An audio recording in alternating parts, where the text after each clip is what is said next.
जय आरसीएम साथियों, जगदीश कबीरा फिर आपका स्वागत करता हूं और फिर एक बार बहुत ही शानदार टॉपिक जो आपके बिजनेस में आपको नई ऊंचाइयों पर लेके जाएगा। रिलेशनशिप। जैसा कि आप जानते हैं, आरसीएम के बाहर भी रिलेशनशिप का बहुत बड़ा महत्व होता है। चाहे वो परिवार हो, चाहे वो समाज हो, चाहे वो देश हो। यदि रिलेशनशिप अच्छा है तो सब काम बहुत अच्छे होंगे। डायरेक्ट सेलिंग में अपलाइन के साथ कैसा रिलेशन हो, डाउनलाइन के साथ कैसा रिलेशन हो, क्रॉस लाइन के साथ कैसा रिलेशन हो, कंपनी के साथ कैसा रिलेशन हो, ये विषय बहुत ही इंटरेस्टिंग होगा और बहुत कुछ सीखने का मौका मिलेगा। याद रखिए, रिलेशनशिप है तो बिजनेस है। आपने बहुत सारी किताबें पढ़ी होंगी, बहुत सारे लीडर्स को सुना होगा। आप जानते ही हैं कि सब ने रिलेशनशिप को महत्व दिया है। आज फिर एक बार हम सुनने जा रहे हैं मिस्टर आशीष कुमार जी को, national hero, second generation of RCM. निकाल लीजिए अपने डायरी पेन और नोट्स बनाइएगा। ये टॉपिक आपको बहुत कुछ सिखाएगा और एक एक पॉइंट आप नोट कीजिए और फीडबैक दीजिएगा। मुझे इंतज़ार रहेगा आपके फीडबैक का और अपने अपलाइन, डाउनलाइन, क्रॉस लाइन व कंपनी के साथ आप इस सीडी को सुनने के बाद बेहतर रिलेशनशिप बना पाएंगे, ऐसी मुझे उम्मीद है। आइए सुनते हैं मिस्टर आशीष कुमार जी को। जय आरसीएम। बाप बड़ा ना भैया, सबसे बड़ा रुपया। क्या बात। सुना है साहब? यस। कितने लोग मानते हैं? इसका मतलब क्या है कि बाप और भाई से भी बड़ा क्या महत्व रखता है साहब? रुपया। इसका मतलब और सिंपल भाषा में करें तो क्या इसका मतलब हुआ कि पैसा हमारे लिए जरूरी है या नहीं है साहब? यस। भूखे पेट भजन ना होए गोपाला, ये पकड़ अपनी। यहाँ क्या कहना चाहता है? यहाँ भी हमें यही मैसेज मिलता है कि जब तक पेट खाली रहेगा, जब तक पॉकेट में पैसा नहीं रहेगा, हमें कुछ भी समझ में आने वाला नहीं है। यानी ये इतिहास हमें बताता है, ये चीजें हमें बताती है कि जीवन में पैसे का बहुत महत्व है। लेकिन एक चीज है जो हमें ये बताती है कि कुछ चीजें पैसे से भी ज्यादा कीमती हैं। जो काम पैसा भी नहीं करवा सकता, कुछ चीजें वो काम भी करवा सकती हैं। और वो क्या है साहब? आप मुझे बताइए, कौन सी वो पावर है जो एक रॉयल्टी अचीवर को आपके लिए वहां कड़ची चलाने के लिए मजबूर कर रही है साहब? क्या बात। कोई तो पावर होगी ना। एक टेक्निकल अचीवर आपके लिए, एक फर्स्ट क्लास गेस्टेड ऑफिसर आपके लिए, आपके आने से पहले, जो आपको जानते नहीं, आप उन्हें नहीं जानते, आपके आने से पहले 2 घंटा पहले रेलवे स्टेशन पे आपको रिसीव करने के लिए खड़े हैं। क्या पावर है वो? बिल्कुल वो रिलेशन है। और इस इंडस्ट्री, वो इंडस्ट्री जो आपको अरबपति बना सकती है, वो इंडस्ट्री जो आपको कई सारे हेलीकॉप्टरों का मालिक बना सकती है, उस इंडस्ट्री में आपको अगर किसी मुकाम पे पहुंचना है, कोई अचीवमेंट हासिल करनी है, तो आपको ये चीज समझनी पड़ेगी कि आपको रिलेशंस को महत्व देना पड़ेगा। यस। या तो आप अपनी टीम को इतना एजुकेट कर दो कि वो ये कहें कि यार आशीष जी करें ना करें, सुनील शर्मा जी करें ना करें, मैं करूंगा। यस। या फिर आपके अपनी टीम के साथ इतने मजबूत रिलेशन हो जाएं कि सर अपने को तो समझ में आता नहीं बिजनेस, ये लोग आशीष जी और सुनील शर्मा जी हमारे दोस्त हैं, हम तो इनके साथ चलते हैं। तो वो पावर है रिलेशंस में सर। आज हम उस पर बात करेंगे। लेकिन मैं मानता हूं हम सब बहुत लक्की हैं। क्या आप भी मानते हैं साहब? यस। क्यों लक्की हैं? क्योंकि हम एक ऐसी नायाब इंडस्ट्री में हैं, हम दुनिया की सबसे खूबसूरत इंडस्ट्री का हिस्सा बनने का हमें मौका मिला है। तो हमें गर्व होना चाहिए कि नहीं साहब? Yes. तो गर्व कैसे बता सकते हैं हम? जाहिर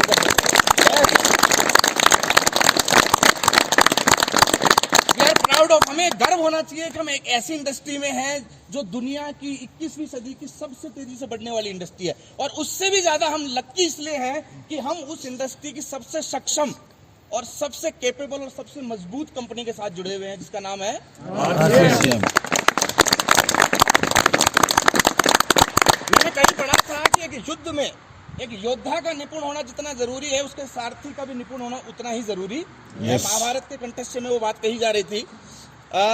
उसमें कहा कि पांडव अगर युद्ध जीते और हीरो बने तो उसका कारण ये था कि पांडवों का सारथी कृष्ण जी थे।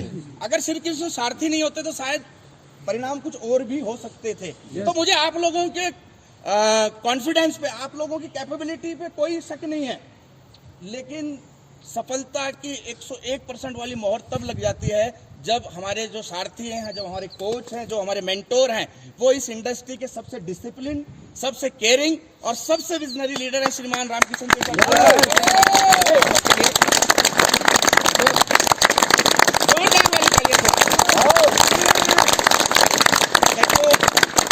सर, मैंने सीखा है इन 14-15 सालों में कि इंसान को हमेशा एटीट्यूड ऑफ ग्रेटिट्यूड रखना चाहिए, कृतज्ञता का भाव होना चाहिए हमारे अंदर। कृतज्ञता यानी एहसानमंद। आप जब तक एहसानमंद रहेंगे उन लोगों का, जिन लोगों ने आपकी कभी मदद करी, आपको आगे बढ़ाने में, आपको मुसीबत समय में, आप कभी भी अकेले पड़ने वाले नहीं है। आप देखिए, बहुत सारे लोगों के अंदर ये समस्या रहती है कि वो एक समय बाद वो भूल जाते हैं। अगर हम लोगों के किए एहसान भूल जाएंगे तो उस बुरे वक्त में दोबारा क्या वो व्यक्ति हमारी मदद करेगा साहब? नो। जिस दिन आप लोगों के एहसान भूल जाएंगे उस दिन लोग भी आपको भूल जाएंगे। तो हमें कभी भी किसी का किया हुआ एहसान नहीं भूलना, और हम एहसानमंद हैं। परमात्मा ने हमें इस शानदार इंडस्ट्री का हिस्सा बनने के लिए चुना है। यस और नो? हम में से कोई आरसीएम ढूंढने नहीं गया था। आरसीएम ढूंढते हुए हमारे पास आया था कि नहीं आया था? हम ढूंढने नहीं गए थे, परमात्मा ने हमें ढूंढ के आरसीएम दिया है। अब कल्पना करें, अगर परमात्मा हमें आरसीएम की बजाय ट्रैफिक पुलिस की टोपी पहना देता तो क्या होता साहब? सारे दिन ट्रैक्टर और ट्रकों को लाइन में लगवाते रहते। धूप और धूल से जो आपकी चमड़ी है ना, इस पे 1-1 इंच परत सब जम जाती। साउथ अफ्रीका वाले हो जाते। हाँ, होनोलुलु। समझ रहे हैं सर आप? जी जी। मतलब हम, ये तो परमात्मा का रहमो करम है कि हमें इतनी शानदार इंडस्ट्री में आने का मौका दिया। अब कल्पना करें किन किन चीजों से हमें पैसा मिलता है। जिन चीजों को दुनिया खर्च करती है पैसा, जिन चीजों पे पैसा खर्च करती है दुनिया, बहा देती है, मतलब कमा के बहा देती है, उन चीजों को करने का हमें पैसा मिलता है। जी सही। हम पावर नहीं समझ पा रहे इस इंडस्ट्री की क्या है। अगर हम इस इंडस्ट्री की पावर समझ गए तो हमारी जो स्पीड है वो 10 गुना हो सकती है। तैयार है साहब? Yes. What a great profession. आप मानते हैं इस चीज? यस। बहुत बढ़िया। हमारा जो प्रोफेशन है वो है नेटवर्क। क्या है जी? नेटवर्क। हमारी कंपनी आरसीएम है, लेकिन इंडस्ट्री क्या है? Network industry. नेटवर्क शब्द के अंदर ही इसकी पावर छुपी हुई है। नेटवर्क बना है 2 शब्दों से, नेट और वर्क। कितने शब्द हैं साहब? 2। नेट और वर्क। नेट यानी NET, नेट की स्पेलिंग पे चलते हैं, NET। N यानी न्यू, E यानी अर्निंग, T यानी टेक्नोलॉजी, यानी कमाने की नई तकनीक। और वो नई तकनीक का कमाने की क्या है साहब? Work, WORK। वर्क, W यानी वर्किंग, O यानी ओवर, R यानी रिलेशंस, एंड यानी K यानी नॉलेज। यानी 21वीं सदी में कमाने की नई तकनीक क्या है? Relationship and knowledge. Working over relations and knowledge. आप अपने आजू बाजू में थोड़ा सा चेक कीजिए, ऑब्जर्व कीजिए, आपके अड़ोस पड़ोस में कौन पैसा कमा रहा है, कौन ज्यादा पैसा कमा रहा है। तो कुछ प्रोफेशन अलग से निकल के आ जाएंगे। पहला प्रोफेशन मंत्री, पॉलिटिशियंस। आप मुझे बताइए, कमा रहे हैं कि नहीं कमा रहे हैं? yes. क्या वो हमसे ज्यादा मेहनती हैं? no. क्या वो हमसे ज्यादा ईमानदार है? no. क्या उनके पास हमसे ज्यादा डिग्रियां हैं? no. लेकिन उनका नेटवर्क हमसे ज्यादा है। क्यों? क्योंकि उनका नेटवर्क हमसे बड़ा है। और उनके नेटवर्क क्यों बना है? ऐसा नहीं कि उन्होंने ट्रेनिंग अटेंड करी है, ऐसा नहीं है कि वो हमसे ज्यादा मेहनती हैं। उनका नेटवर्क इसलिए बड़ा है क्योंकि उनके अपने अड़ोस पड़ोस के लोगों से रिलेशन अच्छे हैं। आप अपने गांव का सरपंच भी नहीं बन पाएंगे जब तक आपके अपने गली मोहल्ले के लोगों के साथ रिलेशन अच्छे नहीं रहेंगे। अगर आपको अपने वार्ड का पार्षद बनना है तो क्या क्वालिटी चाहिए? आपको क्या क्वालिफिकेशन चाहिए? आपको अपने वार्ड के मेंबर लोगों के साथ रिलेशन अच्छे करने पड़ेंगे। तो नेटवर्क बनाने के लिए आपको सबसे पहला क्या किस पे काम करना है जी? रिलेशन पे। और दूसरी चीज है नॉलेज। आपको लगातार 21वीं सदी में आगे बढ़ना है तो अपनी नॉलेज को बढ़ाना पड़ेगा। अंबानी साहब ने एक बार कहा है, कई बार कहा है, किताबों में कहा है कि 21वीं सदी में पढ़ा लिखा होना जरूरी नहीं है, पढ़ते लिखते रहना जरूरी है। आज वो डॉक्टर पैसा नहीं कमा रहा जिसने आज से 30 साल पहले मेरिट में गोल्ड मेडल हासिल किया था। आज वो डॉक्टर ज्यादा पैसा कमा रहा है जो लेटेस्ट अपडेट्स के साथ अपने आप को अपडेट कर रहा है। तो क्या आप अपनी नॉलेज बढ़ाने के लिए तैयार हैं? यस। क्या आप अपने रिलेशंस को बेहतर करने के लिए तैयार हैं? यस। ये जो आप लोगों को टूर रखा गया है, ये ऊंची ऊंची पहाड़ियां, बर्फ, ठंड का मौसम, खच्चर, फूल पत्ते, किनवा खिलाने के लिए नहीं रखा गया। ये आपकी नॉलेज को अपग्रेड करने के लिए रखा गया है। टीसी सर ने एक बार कहा था, बहुत सारे लोग कहते हैं सर इतनी दूर क्यों लाए। टीसी सर ने एक बार कहा था जो ठंड का मौसम होता है ना, वहां बातें जल्दी समझ में आती है। आप देखिए जितने भी बोर्डिंग स्कूल हैं या महंगे वाले स्कूल हैं, वो सारे हिल स्टेशन पे ही पाए जाते हैं। तो आप लोगों को भी बार बार इसलिए हिल स्टेशन पे लाया जा रहा, समझ गए? तो आज हम बात करते हैं रिलेशंस को, थोड़ा सा डिटेल में चलेंगे हम इस चीज को लेके। रिलेशंस दो प्रकार के होते हैं, ठीक है जी? शुरू करें बात को? कुछ चीजें पॉइंट्स हैं वो मैंने लिखे हुए हैं, उसके साथ उस तरीके से चलना चाहेंगे। रिलेशंस कितने प्रकार के होते हैं जी? दो प्रकार के हैं, नए और पुराने। थोड़ा सा बेसिक चीजों पे चलते हैं। नए रिलेशन जो हम नए लोगों के साथ अभी रिश्ते बनाएंगे, और पुराने वो जिनको हम ऑलरेडी जानते हैं। तो हमें बेहतर करने हैं तो ये सिर्फ नयों के साथ बेहतर नहीं करने, ये हमें पुराने के साथ भी बेहतर करने। शुरुआत किन से करनी है? पुरानों से।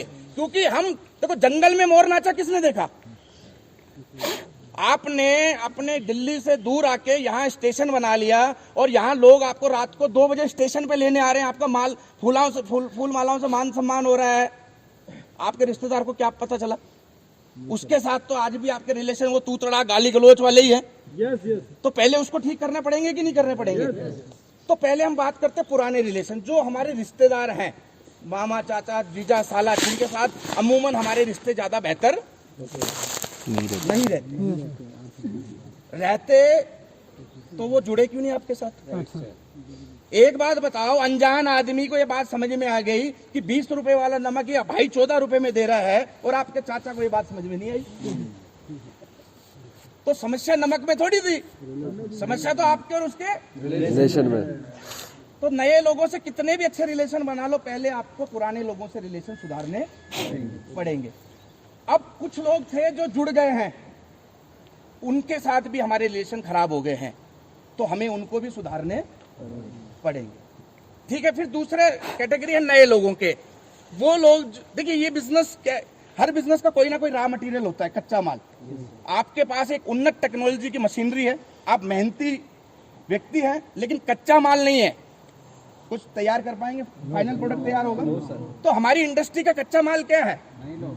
लोग। कुछ समय बाद कच्चा माल खत्म हो जाता है, लोगों की जो लिस्ट खत्म हो जाती है, और वो लोग फिर धीरे धीरे आउट होने लग जाते हैं। कारण क्या है? उनका कच्चा माल खत्म हो गया। कच्चा माल क्यों खत्म हो गया? पुरानों के साथ रिश्ते सही नहीं है, नए उसने रिश्ते बनाए नहीं है। तो आपको क्या करना है, अगर आप चाहते हैं कि आपका नेटवर्क लगातार बढ़ता रहे, क्योंकि नेटवर्क से ही आपके नेटवर्थ बनेगी, तो आपको नए लोगों के साथ रिलेशन डेवलप करने पड़ेंगे। वो एक बाद का हिस्सा, बड़ा हिस्सा, उसके लिए बोर्ड चाहिए, हम उसको भी पास ऑन करते हैं, आगे थोड़ा सा बढ़ेंगे। हम बात करते हैं 2 प्रकार के मेन रिश्ते होते हैं हमारी लाइफ में अमूमन। हमें जीवन में ग्रोथ चाहिए कि नहीं चाहिए साहब?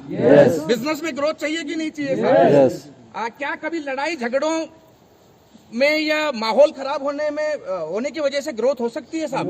No. आप कभी भी देखिए, 2 देश अगर आपस में लड़ रहे हैं, तो क्या उन 2 देशों की कभी प्रोग्रेस होगी? नहीं। चाहे एक देश कितना भी सही हो, दूसरा देश कितना भी गलत हो, अगर वो आपस में जब तक लड़ते रहेंगे, उनका ध्यान कभी प्रोग्रेस पे जाएगा साहब? एक परिवार में अगर मियाँ बीवी दोनों आपस में लड़ते रहेंगे, तो क्या उनके घर में बरकत आएगी? क्योंकि आपने सुना है ना, बरकत कहाँ आती है? जहाँ प्यार मोहब्बत रहती है। तो हम ये चाहते हैं कि नहीं चाहते हमारे बिजनेस में बरकत आए साहब? Yes. चाहते हैं साहब? Yes. तो हमें अपने बिजनेस के और हमें अपने परिवार के दोनों के रिश्ते सुधारने पड़ेंगे। 2 प्रकार के रिश्तों की हम बात कर रहे थे। एक होता है फैमिली रिश्ते, और दूसरे होते हैं हमारे बिजनेस रिलेशंस। तो हम आज का जो हमारा टॉपिक है, हम बिजनेस रिलेशंस पे थोड़ी बात करेंगे, लेकिन पारिवारिक रिलेशंस को भी हमें भूलना नहीं चाहिए। कारण क्या है? हम बाहर कितने भी नेगेटिविटी को फेस कर सकते हैं, लेकिन परिवार में अगर नेगेटिविटी मिलेगी, अगर एक नेटवर्क का टूटता है, एक लीडर टूटता है, तो वो बाहर की नेगेटिविटी से टूटता है या घर की नेगेटिविटी से टूटता है? अगर एक लीडर की स्पीड स्लो हो जाती है तो बाहर कुछ समस्या है इसलिए स्लो हो गई, या घर में समस्या है? तो पहले हमें घर की समस्या, घर के रिलेशन बेहतर करने पड़ेंगे या बाहर के? समझ रहे हैं साहब? Yes. इसको कभी बाद में लेंगे, लेकिन हम पहले बाहर के, आज हम फैमिली वाले बात कर लेते हैं। बिजनेस बिजनेस रिलेशंस की बात कर लेते हैं। 4 प्रकार के रिलेशंस हैं यहाँ पर। देखिए, कोई परिवार, ये बिजनेस भी फैमिली बिजनेस कहते हैं ना इसको। तो फैमिली बिजनेस में भी फैमिली की तरह ही काम करना है। यहाँ पर भी जिस प्रकार आपके परिवार में कुछ लोग आपसे बड़े होते हैं, आपके दादाजी, ताया जी, चाचा जी, मदर फादर, पेरेंट्स, तो उनके साथ हमारे व्यवहार करने का, बातचीत करने का टोन और टॉक दोनों अलग तरीके का होता है या नहीं होता? यस पिताजी से और भाई से एक जैसी भाषा में बात करते हैं क्या? नहीं। उसी प्रकार, जिस प्रकार परिवार में कुछ लोग बड़े होते हैं, कुछ लोग छोटे भी होते हैं हमसे, तो बड़े लोगों से हम एक अलग वे में बात करते हैं और अपने कजन, ब्रदर्स, छोटे भाई बहनों से हम एक अलग भाषा में बात करते हैं। उसी प्रकार से इस इंडस्ट्री में भी अलग अलग लोग हैं, हमें उन अलग अलग लोगों से अलग अलग प्रकार का व्यवहार करना चाहिए। आप सब लोगों से एक जैसा व्यवहार नहीं कर सकते। 4 रिलेशंस इंपॉर्टेंट है इस इंडस्ट्री में आपको आगे ग्रो होने के लिए। पहला, रिलेशन विद अपलाइन। पहला, रिलेशन विद अपलाइन। दूसरा, रिलेशन विद डाउनलाइन। तीसरा, रिलेशन विद क्रॉस लाइन। और चौथा, रिलेशन विद पीयूसी कंपनी। क्योंकि ये चारों चीजें हमारे बिजनेस में, हमारी ग्रोथ में, हमारी बरकत में बहुत सारा रोल निभाने वाली हैं। तो इन चारों के साथ हमें किस तरीके का बर्ताव करना चाहिए, क्या चीजों की सावधानी रखनी चाहिए, हम उसके बारे में थोड़ा सा बात करेंगे। रिलेशन विद अपलाइन सुना है आपने? Yes sir. यस। मेरा ये मानना है कि 14 साल इस इंडस्ट्री में बिताने के बाद अगर कोई सबसे बड़ी चीज आपको इस इंडस्ट्री से मिली है या मिलती है तो वो है मेंटोरशिप, वो है गुरु। बहुत सारे कामयाब लीडर्स ने ये कहा है कि सारी की सारी डाउनलाइन चली जाए, खत्म हो जाए, खराब हो जाए, तो भी घबराने की जरूरत नहीं है। अगर अपलाइन जिंदा है तो दोबारा हम उस डाउनलाइन को खड़ा कर सकते हैं। आपके बिजनेस में 90% जो रोल है वो किसका है साहब? अपलाइन। आपका और आपकी टीम का मात्र 10% है। 90% किसका है? अपलाइन। तो हमारा जो नजरिया है, हमारे जो भावनाएं हैं, हमारी जो फीलिंग है, वो अपलाइन के प्रति कैसी होनी चाहिए साहब? गुरु मानना और गुरु की मानना दो अलग अलग बातें हैं साहब। हम गुरुजी करके तो पैर तो किसी के भी छू सकते हैं जी, लेकिन अगर आपको रियल मायने में, किसी व्यक्ति ने कहा था, अगर आपने किसी व्यक्ति को गुरु मान के उसकी उंगली पकड़ ली तो दुनिया में कभी किसी के पैर नहीं पकड़ने पड़ेंगे साहब। लेकिन गुरु मानना नहीं, गुरु की मानना है। 2 चीजें, एक तो विश्वास करना है गुरु पे। जी, क्या करना है साहब? विश्वास। रात है तो रात, दिन है तो दिन। डाउट नहीं करना, शक नहीं करना, अपना दिमाग नहीं लगाना। जहां आपने अपना दिमाग लगा दिया वहां पर सिस्टम करप्ट हो जाएगा। एक बार 2 व्यक्ति थे, युवा व्यक्ति, वो एक गुरु के पास गए और बोला, गुरुजी हमें आपसे ज्ञान लेना है। तो गुरु ने कहा, बिल्कुल आपको ज्ञान दिया जाएगा, और लेकिन आपको एक काम दे रहा हूं मैं, जब तक ये दोनों आप एक टोकरी लो और इस टोकरी में पानी भर लाओ। तो दोनों को एक टोकरी पकड़ा दी और वो टोकरी बांस की थी। अब बांस की टोकरी में पानी कैसे रुकेगा? अब दोनों ने टोकरी ले तो ली अनमने ढंग से और नदी से पानी भरने चले गए। एक बार डाली, पानी निकल गया, दूसरी बार डाली, पानी निकल गया, तीसरी बार डाली, पानी निकल गया। थोड़ी देर बाद एक बोला, यार वो गुरु, अब वो गुरु नहीं रहा यार, वो बुड्ढा बेवकूफ बना रहा था, उसके मन में नहीं है। ऐसा ही होता है, उसके मन में नहीं है, वो टाइम पास कर रहा है। बोले यार ये भी कुछ हो सकता है, कभी इसमें कभी पानी आएगा, इसको कभी भी डालो निकल जाएगा। लेकिन दूसरे ने विश्वास बरकरार रखा। दूसरे ने कहा, भाई गुरुजी ने कहा है तो कुछ ना लॉजिक, कुछ हमें कुछ मैसेज देना चाहते होंगे। वो दूसरा तो अपनी टोकरी लेके बैठ गया किनारे पे, लेकिन वो पहला वाला लगा रहा, फिर खोला, फिर पानी, आधा 1 घंटा हो गया। 1 घंटे बाद क्या हुआ, आपको थोड़ा बहुत अगर मालूम होगा तो बांस जितना गीला होगा वो फूलता जाएगा, और वो थोड़ी 1.5-2 घंटे बाद वो फूल गया और वो जो जितने भी गैप थे उस टोकरी में वो भर गए। और इस बार जब आपने वो टोकरी डाली उसने तो पानी उसमें भर गया और वो पानी लेके वो यहाँ मैसेज क्या मिलता है? यहाँ अगर आपने सरेंडर कर दिया तो कर दिया तो कर दिया। फिर आपने ये नहीं सोचना कि गुरुजी ने बोला है जम्मू जाने से फायदा है तो वहां हिसाब किताब नहीं लगाना है। गुरुजी ने बोल दिया 1 तारीख को डायमंड क्लब करने से फायदा है, दिमाग नहीं लगाना। हमें ये बताया गया था शुरुआत 14 साल पहले कि इसमें दिमाग अपलाइन का और शरीर खुद का, तभी कामयाब हो गए। लेकिन लोग क्या कर रहे हैं, दिमाग अपना लगा रहे और शरीर, ये बंद करना पड़ेगा, बिल्कुल बंद करना पड़ेगा। ये कर सकते हैं विश्वास? यस। पहला जो रिलेशन होना चाहिए वो विश्वास का होना चाहिए। दूसरा सरेंडर करना है। अभी सर ने कहा, सुनील भाई ने, अनकंडीशनल, कोई शर्त नहीं, बिल्कुल सरेंडर। और चमत्कार तब तक नहीं होंगे जब तक आप सरेंडर नहीं करेंगे। जब तक आप सरेंडर नहीं कर रहे तब तक आप सौदेबाजी कर रहे हो, और ये सौदेबाजी का धंधा नहीं है। आप लोगों ने महाभारत देखी थी साहब? यस यस द्रौपदी चीरहरण देखा था साहब? यस असलियत वाला तो नहीं देखा होगा, लेकिन टीवी में तो देखा होगा ना। यस टीवी में नहीं तो यूट्यूब पे देखो। यस अब देखो क्या होता है, दुशासन उसको खींच के लाता है द्रौपदी को और उसकी साड़ी निकालने की कोशिश करता है, निकल जाती है। जी। क्या होता है उसमें? नहीं, वो कोशिश करती है, कोशिश करता है, अपने आप को बचाने का प्रयास करती है। आप देखिए, जब आप टीवी में देखेंगे तो वो वहां से खींचना शुरू करता है, तो जैसे जैसे साड़ी निकलने लगती है तो वो एक हाथ से साड़ी पकड़ लेती है और श्री कृष्ण को याद करते हैं, हे परमात्मा, हे प्रभु, हे परमात्मा मेरी रक्षा करो, मेरी लाज आपके हाथ में है, आप ही मेरी लाज बचा सकते हो। तो क्या श्री कृष्ण आ गए थे? नहीं। लेकिन थोड़ी देर बाद जब वो साड़ी खत्म होने वाली थी तो उसका हाथ यहाँ से हट जाता है, अब उसके दोनों हाथ ऐसे जुड़ जाते हैं और फिर भी वो याद करती है और इस बार श्री कृष्ण आ जाते हैं और ऐसे हाथ करते रहो, साड़ी बड़ी होनी शुरू हो जाती है। क्या मैसेज क्या मिलता है? श्री कृष्ण पहले क्यों नहीं आए? क्योंकि उनका हाथ पहले यहाँ था, उसको संदेह था कि आएंगे कि नहीं आएंगे, चमत्कार करेंगे कि नहीं करेंगे। लेकिन जैसे यहाँ हाथ यहाँ से उठ के यहाँ आया, ऊपर वाला समझ गया कि अब ये 100% आपके प्रति, अब इसको पूर्ण विश्वास है कि स्थिति कैसी भी हो आप जरूर आएंगे। तो ऐसा ही आपको 100% सरेंडर अपने गुरु, अपने अपलाइन के प्रति करना पड़ेगा। कर सकते हैं? चमत्कार तब तक नहीं होंगे तब तक अपलाइन की बातें भी समझ में नहीं आएंगे, अपलाइन का तरीका भी समझ में नहीं आएगा, अपलाइन ही नहीं आएगा, अपलाइन ही समझ में नहीं आएगा। तब तक आप अपलाइन ही बदलते रहोगे। कभी इसके पास कोचिंग के लिए चल जाओगे, कभी इसके पास काउंसलिंग के लिए चल जाओगे, इसके पास 36 खत्म हो जाएंगे। कर सकते हैं साहब? यस। तो विश्वास और सरेंडर करना है आपको। अपलाइन के साथ आपका रिश्ता लाइक मदर, माँ। आप परिवार में सबसे क्लोज किसके होते हैं? माँ के। जितनी भी अच्छी बुरी बातें होती है किसको बताते हैं? जितना कुछ भी चाहिए होता है किसको बताते हैं?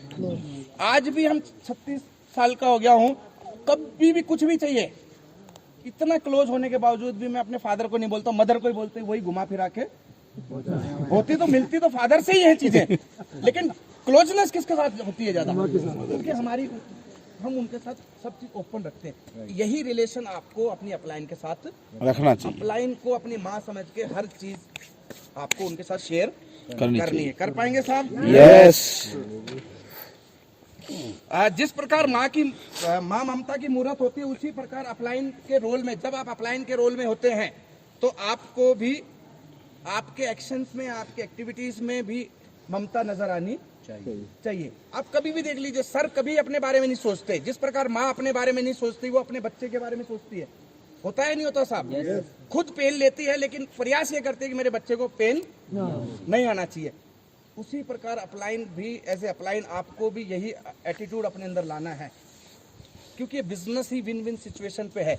जब तक आप अपने टीम को आगे नहीं बढ़ाएंगे आप बढ़ने वाले नहीं हैं। कर सकते हैं साहब?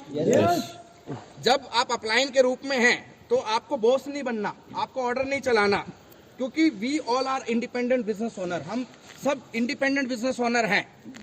हमें एक टीम की भावना से काम करना है, और स्पेशली एज ए अपलाइन आपको फादर कभी भी नहीं बनना। अपलाइन क्या है?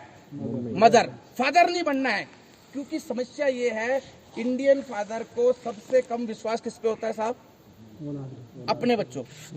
अगर आप फादर के रोल में आ गए, अगर आप फादर के रोल में आ गए तो आपको कभी अपनी टीम पे विश्वास होगा ही नहीं। आप कभी उसको, वो कुछ भी करना चाहेगा, आप उसको नहीं विश्वास कर पाएंगे, आपको लगेगा ये नहीं कर सकता। दूसरा, फादर के रोल में क्यों नहीं आना? फादर को एक समस्या रहती है, वो हर चीज में टोका टाकी करते हैं। जब आप गाड़ी चला रहे हैं और फादर साइड में बैठ रहे हैं ना, तो ब्रेकर से थोड़ी सी तेज कूद गई, अरे धीरे चलाया कर यार, ब्रेक लगा, हॉर्न ज्यादा मत बजा, इंडिकेटर दे, ऐसे होता है कि नहीं होता? वो सबके साथ होता है। तो जब तो जला दो। नहीं, वो तो बोल नहीं सकते ना। तो उसी प्रकार आपको भी ये चीजें आपको समझनी है। मदर क्या होती है? बच्चे की हर गलती को माफ कर देती है। मदर क्या करती है? हर एक्टिविटी से बच्चे को सिखाने का प्रयास करती है। तो आपको ये चीजें करनी है as a upline. Keep your business and personal relation separate, अलग अलग रखना है, मिक्स नहीं करना। ये नेटवर्क का बिजनेस है। नेटवर्क में जब आप आएंगे तो हो सकता है आपके परिवार के लोग भी इस बिजनेस में जुड़े, वहां पर भी आपको अपलाइन डाउनलाइन का रिलेशन फॉलो करना है, जैसा हमारे घर में फॉलो होता है। 14 साल से मैंने सर को सर ही बोला है, पिताजी नहीं बोला है। जब से, क्योंकि मेरा ये मानना है घर में बाप बेटे की विचारों में मतभेद हो सकता है कि नहीं हो सकता, लेकिन गुरु शिष्य में जो गुरु बोले वो यस सर। आपको भी यही रखना है अगर आपके परिवार में आगे चल के बिजनेस आता है, और वैसे आना चाहिए, क्योंकि अगर आपको ये इंडस्ट्री समझ में आई है तो सबसे जो शुरुआती 10, 20, 50 ज्वाइनिंग होनी चाहिए वो किसकी होनी चाहिए? परिवार की, खासम खास लोगों की होनी चाहिए। अगर मान लो आपको पता चल जाए यहाँ खजाना है, तो आप सबसे पहले किसको बताएंगे? अपनों को। और अभी तक आपके परिवारों की ज्वाइनिंग नहीं आई, इसका मतलब आपको एक खजाना दिख नहीं रहा। अगर आपको एक खजाना दिखता है तो सबसे पहले आपके घर की ज्वाइनिंग लगनी चाहिए थी ना साहब। यस। तो आप कहीं ना कहीं आपके विजन में कमी है। 2,500 करोड़ और वो हेलीकॉप्टर और जेट नहीं दिखा आपको, कल के बाद तो दिखना चाहिए ना। तो अब इस महीने जाते ही 10-20 परिवार की ज्वाइनिंग ठोक दो। 2,000 बीवी से, वो भी 2,000। हाँ। Respect them through your words and body language, age and education doesn't matter. Upline की आपको रिस्पेक्ट करनी है, और वो सिर्फ शब्दों में नहीं, वो बॉडी लैंग्वेज में भी नजर आनी चाहिए। आपके हर वो एक्शन में दिखनी चाहिए कि आप इनको सिर्फ गुरु बोलते नहीं, आप इनको गुरु मानते भी हैं। कर पाएंगे साहब ये? Share your all situation, discuss with uplines. जितनी भी आपकी समस्याएं हैं, जो भी आपकी पोजीशन है, वो आपको अपलाइन के साथ शेयर करनी है। आरसीएम बिजनेस का कोच या नेटवर्क मार्केटिंग का कोच सिर्फ बिजनेस कोच नहीं होता, वो आपका पर्सनल कोच भी होता है, लाइफ कोच होता है। जो भी आपको समस्या है किसी भी क्षेत्र की, वो सारी की सारी समस्या आप अपनी अपलाइन के साथ शेयर कर सकते हैं। करते हैं साहब आप? यस। इसलिए नहीं करनी कि आप बोले कि सर आपका तो बहुत बड़ा चेक आता है, 10,000 की किस्त मेरी जा रही है और थोड़ी मदद कर दो। कभी ऐसा तो नहीं करते आप लोग? नो। और share your dreams and goals, take regular counselling with upline.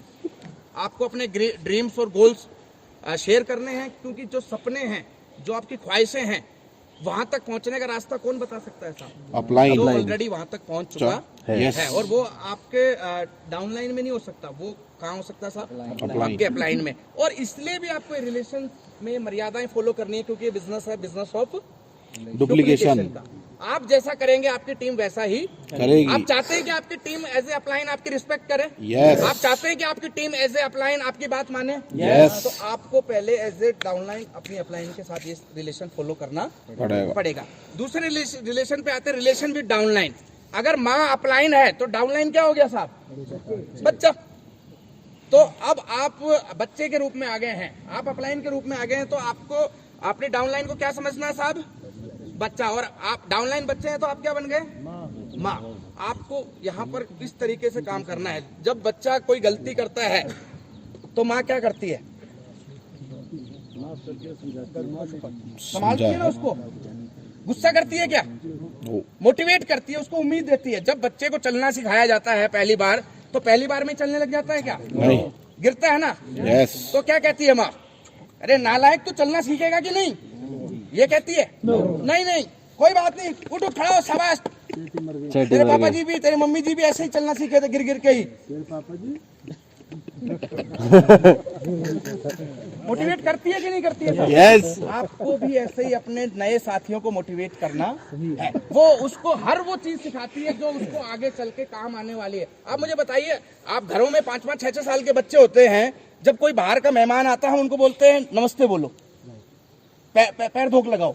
एक बात बताओ मुझे, 5 साल के बच्चे ने नमस्ते नहीं बोला तो क्या हो गया जी? कोई फर्क पड़ा? फिर भी क्यों सिखाती है? क्योंकि उनको ये मालूम है कि आज कुछ नहीं कह रहे लोग, लेकिन जब यही 5 साल का बच्चा 15 साल का होगा, कोई गेस्ट बाहर से आएगा, कोई बड़ा आएगा और ये उसके पैर नहीं छुएगा, उसको नमस्ते नहीं बोलेगा, तो लोग क्या बोलेंगे? क्या तो माँ अपने बच्चे को शुरुआती दौर में हर वो चीज सिखाती है जो उसको आगे जीवन भर में काम आने वाली है। आपको भी अपनी टीम को हर वो चीज सिखानी है शुरुआती 5 साल में जो उसको अगले 50 साल तक इस इंडस्ट्री में काम आने वाली है। सिखाएंगे साहब? यस। और माँ बच्चे का ड्रीम बिल्ड करती है कि नहीं करती? वो जब छोटा होता है उसको खिलाती है, मेरा राजा बेटा, मेरा राजा बेटा, मेरा सोना बेटा, मेरा राजा बेटा डॉक्टर बनेगा, मेरा राजा बेटा इंजीनियर बनेगा। वो ड्रीम बिल्डिंग हो रहा होता है। यहाँ पर जो नया व्यक्ति जुड़ा है, जिसको आप स्टार्टअप करना चाहते हैं, जिसको आप अपनी टीम में अगला royalty achiever, emerald achiever, ruby achiever बनाना चाहते हैं, उसके अंदर वो रूबी का बीज, वो एमराल्ड का बीज, वो डायमंड का बीज कौन डालने का काम कौन करेगा? अपलाइन। क्या आप वो काम कर रहे हैं? यस। क्योंकि जैसा बीज डलेगा वैसा ही वृक्ष निकलेगा। तो आप देखिए आप अपनी टीम में कैसा बीज डाल रहे हैं as a upline. It is your duty to teach them and make them better in all sense. आपको हर तरीके से उनको बेहतर बनाना है, क्योंकि वो बेहतर बनेंगे तभी आपका भविष्य बेहतर होगा। समझ पा रहे हैं साहब?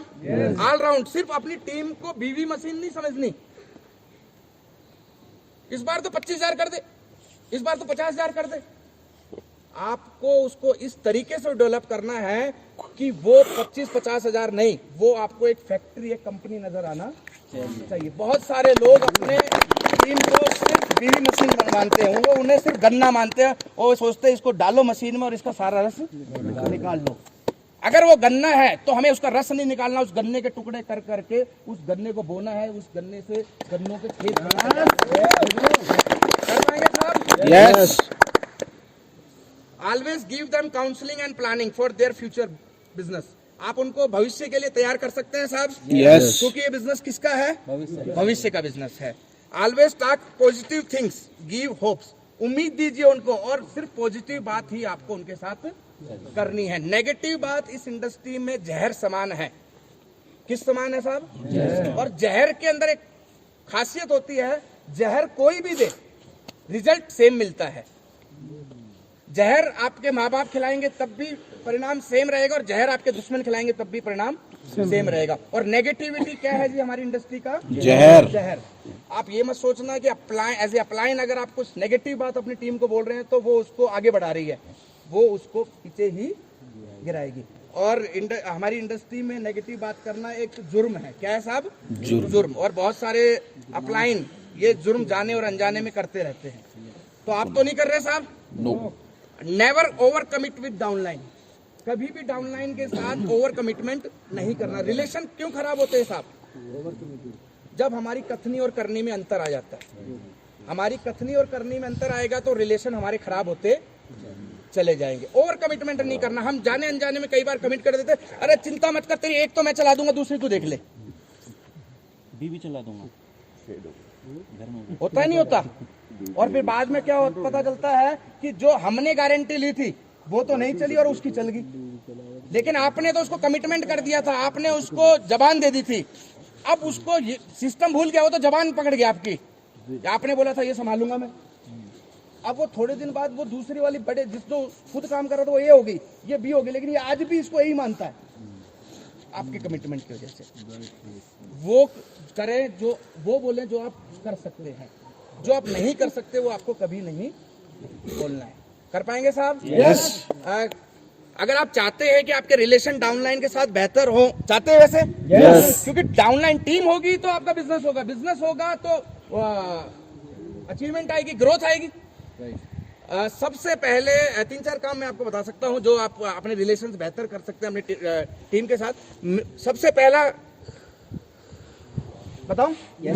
आप मुझे पहले ये बताइए, सबसे ज्यादा रिलेशन क्यों खराब होते हैं? पैसे पैसे के लिए। पैसा ही जड़ है साहब। पैसा सबसे बड़ी जड़ है, पैसे की कमी सबसे बड़ी जड़ है, और इसका इलाज भी यही है। अगर आप चाहते हैं आपके डाउनलाइन के साथ आपके रिलेशन बेहतर हो जाए, तो मेक देम प्रॉफिटेबल। आप उनको प्रॉफिट में लेके आइए, आप उनको इनकम पे लेके आइए।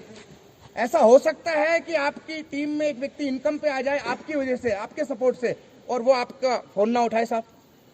नहीं हो सकता। नहीं हो सकता।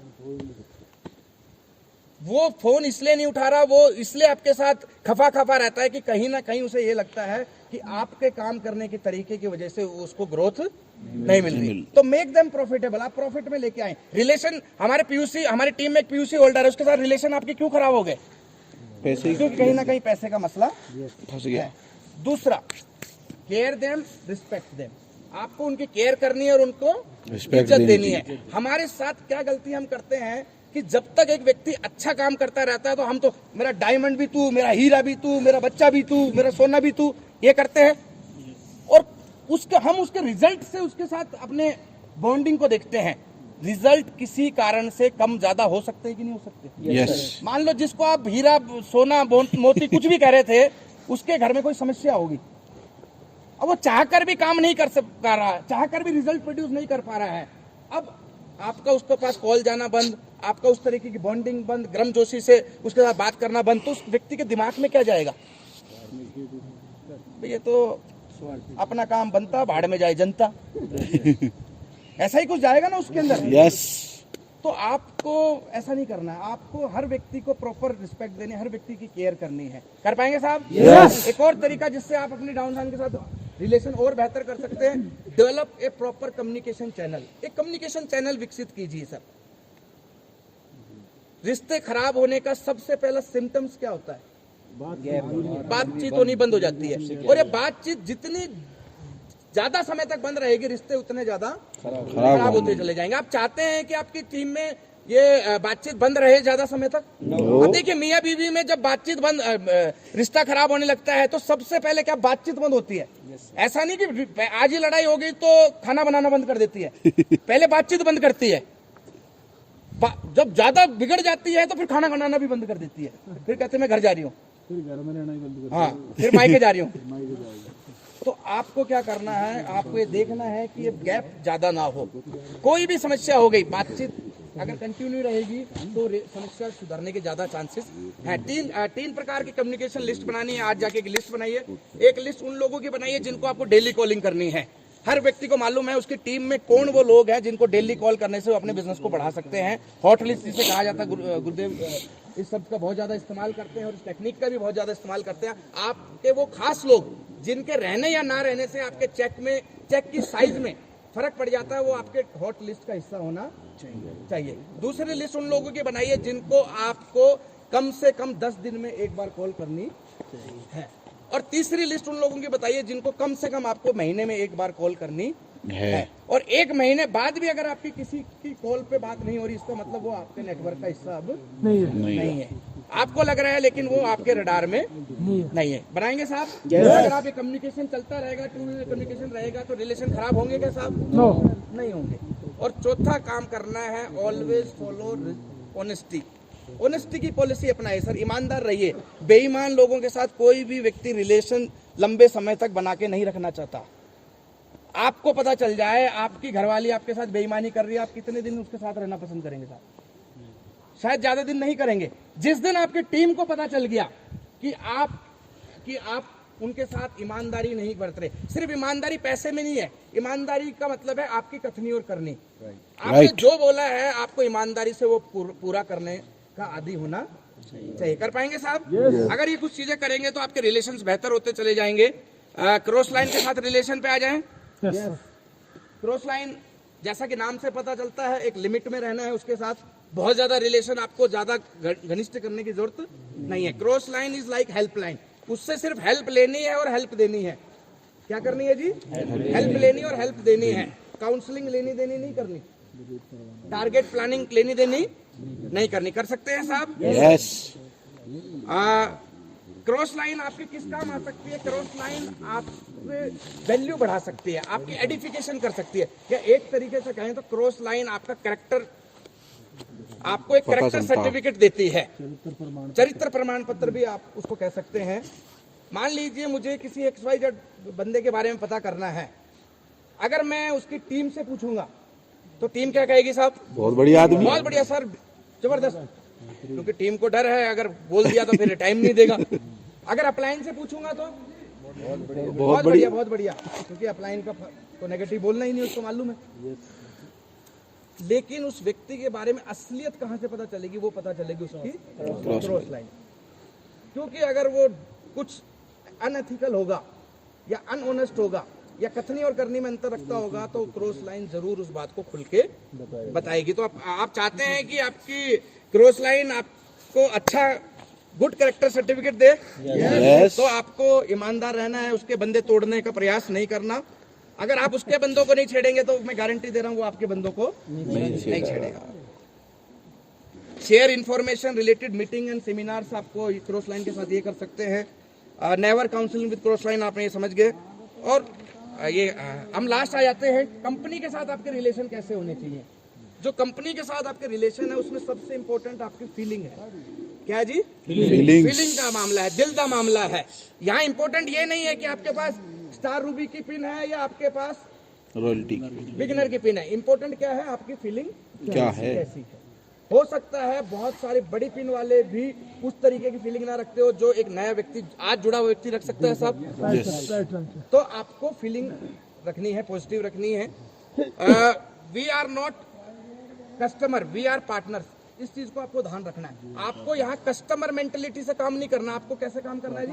पार्टनर। मान लीजिए मैं कस्टमर हूँ, मुझे एक शर्ट खरीदने एक दुकान में जाना, मैं एक दुकान में गया, 10-50 शर्ट मैंने देखी, मुझे पसंद नहीं आई, तो मेरा अधिकार है कस्टमर का कि मैं उस दुकान से निकलूं और दूसरी दुकान से शर्ट ले लूं, क्योंकि कस्टमर अच्छा सुंदर टिकाऊ रंग रूप देखेगा। लेकिन अगर मैं उस दुकान का पार्टनर हूँ 1% का, मात्र 1% का, तो मुझे शर्ट कहाँ से लेनी चाहिए साहब? अपनी दुकान से। अपनी दुकान से। तो हम इस कंपनी के क्या हैं साहब? पार्टनर्स। तो पार्टनर होने के नाते हमें पार्टनरशिप का धर्म निभाना चाहिए कि नहीं निभाना चाहिए? यस। अब देखिए, कंपनी और हमारे में अंदर पार्टनर है। कंपनी ने कहा 45% आप लोग, 55% के पार्टनर मैं हूँ। 45% वाले का काम है माल खरीदना और माल बिकवाना, और 55% वाले का काम है माल बनाना और माल पहुंचाना। अब मुझे बताइए, क्या कंपनी जो आज हमें 45% दे रही है वो बाहर लाला बनियों से बात करे और ये कहे कि आप जो 1-2% पे काम कर रहे हो हम आपको 40% मार्जिन देंगे सीधा, तो लाला बनियों से लाखों करोड़ों रुपए का माल बिकवा सकती है कि नहीं बिकवा सकती? बिल्कुल। क्या वो ऐसा काम कर रही है बाहर? क्यों? क्योंकि उसने ये जिम्मेवारी किसको दी है? और जिस दिन ये जिम्मेवारी उन्होंने लाला बनियों को दे दी 40-50% दे के, तो आपका और हमारे साथ कोई जुड़ेगा क्या? अगर कंपनी अपना काम ईमानदारी से कर रही है तो हमें भी अपना काम ईमानदारी से करना चाहिए कि नहीं करना चाहिए? कंपनी बाहर मार्केट में नहीं बिकवा रही तो हमें भी बाहर मार्केट का सामान लेते समय वो मेंटेलिटी, वो पार्टनरशिप धर्म याद रखना चाहिए कि नहीं रखना चाहिए? यस। अगर कोई समस्या है तो हम मिल के सॉल्व करेंगे, ये आपको फीलिंग रखनी है। Always respect the product, company MD, company depots, company staff, समझ गए आप? हमेशा इज्जत करनी है। पैसा कहाँ से आ रहा है साहब? कंपनी से। अगर हम जिस परिवार के वारिस हैं, हम जिस परिवार के नेक्स्ट जनरेशन, जहाँ जिसकी जो सारी मलकियत हमें, वसीयत हमें मिलनी है, अगर हम उस परिवार के बारे में ही उल्टा सीधा कहेंगे तो क्या वो वसीयत हमें मिलनी चाहिए साहब? नो। हम उस वसीयत के अधिकारी नहीं है। कंपनी की जो प्रोडक्ट है वो प्रोडक्ट नहीं है, वो प्रसाद है, और प्रसाद कैसा भी हो हमें उसको प्रसाद के भाव से ही लेना चाहिए। और सबसे लास्ट में decision, believe in company decision, never doubt. देखिए, कंपनी कोई भी फैसला लेगी तो वो सोच समझ कर ही लेगी साहब। हम में से कुछ लोगों का बिजनेस 20,000 का है, कुछ लोगों का बिजनेस 2 लाख का है, कुछ लोगों का बिजनेस 20 लाख का है, मेरा बिजनेस 2 करोड़ का है, सर का बिजनेस 5 करोड़ का है, लेकिन कंपनी का बिजनेस तो 20,000 करोड़ का है ना साहब। तो कंपनी कोई भी डिसीजन लेगी तो 20,000 करोड़ के बिजनेस की ग्रोथ को देखते हुए लेगी कि नहीं लेगी? तो वो हमसे ज्यादा रिसर्च करके लेगी कि नहीं लेगी? तो कंपनी ने जो भी फैसला कर लिया है हमें उसके हर फैसले को क्या करना है साहब? नोट करना है, उसमें दिमाग नहीं लगाना। बहुत सारे लोग कह रहे थे कि डायमंड क्लब क्यों कर दिया कंपनी ने, 1500 बीवी है, ये है, लोग नहीं करेंगे। लेकिन आज महसूस हो रहा है कि नहीं हो रहा? वही डायमंड क्लब अगर नहीं कंपनी आज से 5 साल पहले लाती तो आज भी हमारा बिजनेस कहीं ना कहीं वहीं अटका हुआ रहता कि नहीं रहता साहब? कंपनी कोई भी फैसला लेगी वो आपके और हमारे को आगे बढ़ाने के लिए ही लेगी। लेकिन अगर हम वैसा रिलेशन रखेंगे, वैसी सोच रखेंगे, वैसी फीलिंग रखेंगे, तभी वो फैसले हमें समझ में आएंगे और तभी उन फैसलों के फायदे हमारे बिजनेस में नजर आएंगे। तैयार हैं आप साहब? Yes! तैयार हैं? Yes! डायमंड बनने के लिए तैयार हैं? Yes! एनर्जी बरकरार है? Yes! एक्साइटमेंट बरकरार है? Yes! हेलीकॉप्टरों को तबेला बनाना है? तबेले में में लाना नहीं नहीं नहीं नहीं, हेलीकॉप्टरों का तबेला। हाँ रखने का तबेला। बुधवार ये वाला हेलीकॉप्टर, बृहस्पतिवार ये ये वाला ये हेलीकॉप्टर। ये तो लीडर्स, क्या आप तैयार हैं अपने आप को रोल मॉडल बनाने के लिए, अपने परिवार का रोल मॉडल बनाने के लिए, अपने शहर का रोल मॉडल बनाने के लिए, अपनी टीम आपको आइडियल माने आपकी, उसके लिए बस आपको एक काम करना है, रिलेशनशिप डेवलप करना है और उसे बहुत आगे तक लेके जाना है।